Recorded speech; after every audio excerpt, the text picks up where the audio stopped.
Como vai? Tudo bom? Deus lhe abençoe profundamente. Eu quero continuar falando como ser testemunho de Jesus. Como ser testemunha nesse mundo. Ou seja, como viver nesse mundo. Eu entendo que ser testemunha é o telos, é o propósito da redenção. No sentido de que, em relação a nós, não o propósito, o para da redenção de Deus em nós, porque o para é a glória de Deus, entendam isso. Mas o por é através de nossas vidas como testemunhas, é por meio de nossa vida como testemunhas do processo redentivo que Deus é glorificado. É aquela lógica que Paulo estabelece no primeiro capítulo da carta dos Efésios, tratando do por e do para. Eu acredito que uma das maiores crises que nós, igreja histórica de Jesus, vive é exatamente não conseguir discernir o por e o para. E muitas vezes nós acabamos colocando um no lugar do outro.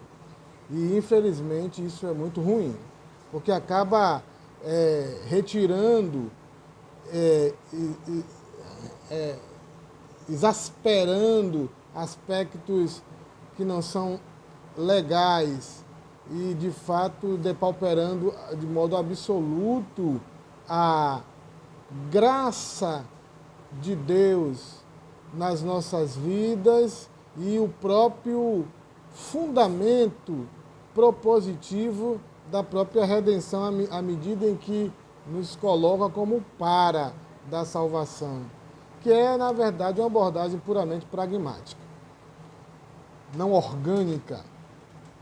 E nós precisamos de um evangelho orgânico, nós precisamos de um evangelho poderoso, nós precisamos de um evangelho transformador, nós precisamos de um evangelho que seja o por, a via de acesso, o elemento ou a agência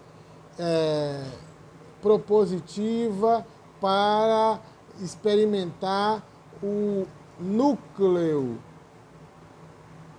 proposital, fundamental da salvação do ser humano e do cosmos, que é a glória de Deus. Vivemos para a glória de Deus. Somos salvos para a glória de Deus. Isso nós não podemos esquecer.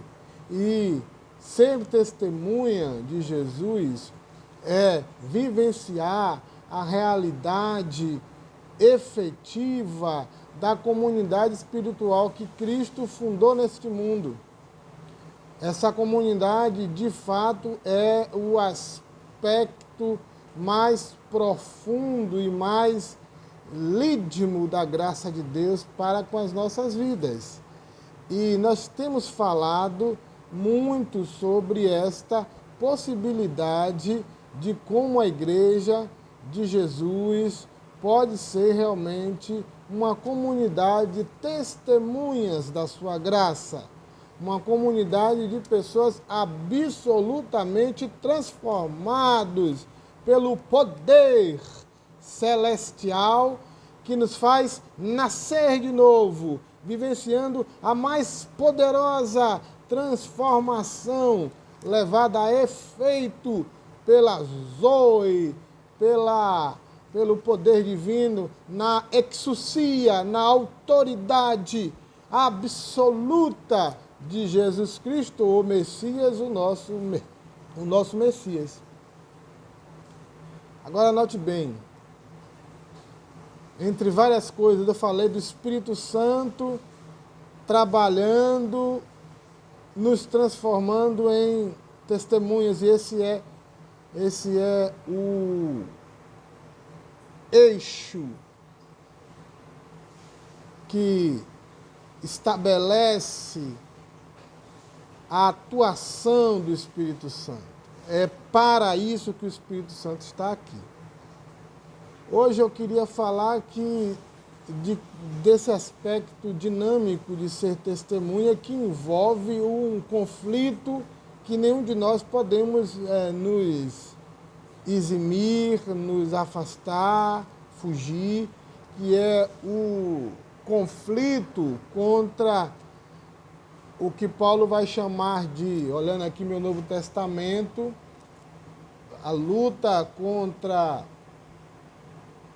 os cosmocrátoras, que é aqueles que Paulo chama de potestade ou soberanos. A primeira luta é exatamente uma luta contra eles, né? E também a luta contra os arcas, né? Os senhores do mundo espiritual. Quando nós nos colocamos quando somos alcançados por Jesus e nos tornamos testemunhas, nós somos alistados nesta guerra contra essas entidades de absoluto conflito contra a graça redentora de Deus e contra o reino de Deus estabelecido de modo completo, de modo suficiente em Jesus Cristo. Nós somos a feição histórica, temporal deste reino poderoso, desta glória tremenda de Deus nas nossas vidas.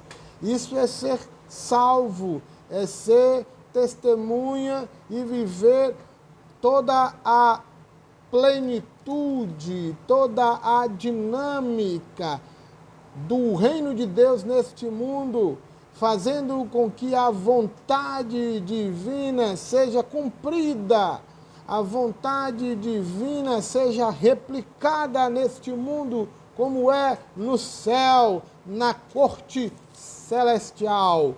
Nós devemos viver como testemunhas da glória de Jesus, o Messias que vive, que reina, de Jesus que intercede e que nos deu a autoridade e a pessoa do Espírito Santo.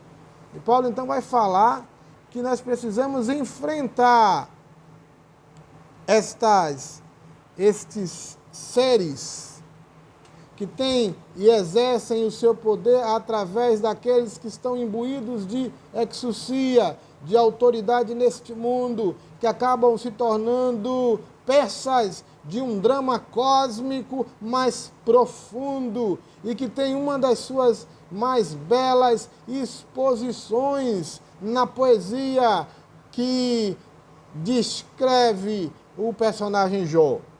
Ali fica claro a realidade, não uma realidade uma realidade cartesiana, não uma realidade maniqueísta, como se houvesse dois poderes equivalentes brigando pela eternidade. Não. Mas essa dualidade, essa ambivalência, ela não pode ser negada. Ela é real. E nós precisamos entender isso. E Paulo vai dizer que precisamos nos fortalecer em Deus. Contudo, Efésios 6, versículo 10. Contudo, fortalecei-vos no Senhor e na força do seu poder.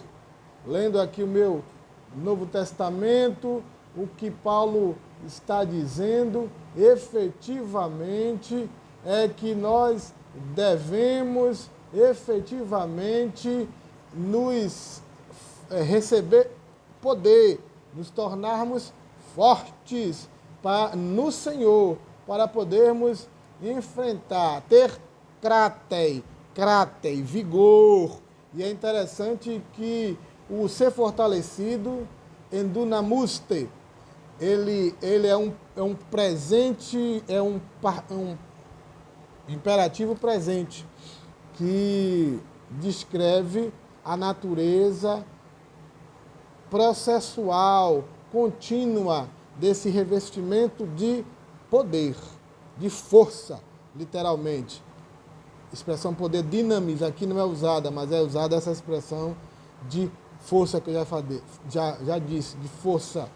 E nós precisamos nos fortalecer em Deus para sermos realmente testemunhas eficazes e eficientes no Senhor, no exercício do senhorio, do controle e da direção do Messias nas nossas vidas, pelo poder do Espírito, aí sim, pelo revestimento do Espírito, vivermos uma vida poderosa, conflitiva do ponto de vista dos seres espirituais, mas graciosa, compassiva e absolutamente empática do ponto de vista da nossa relação com o outro. Precisamos de uma igreja assim, com essa perspectiva ambivalente, que luta e que faça com que o reino de Deus, a glória de Deus, seja efetiva neste mundo. Que Deus nos abençoe.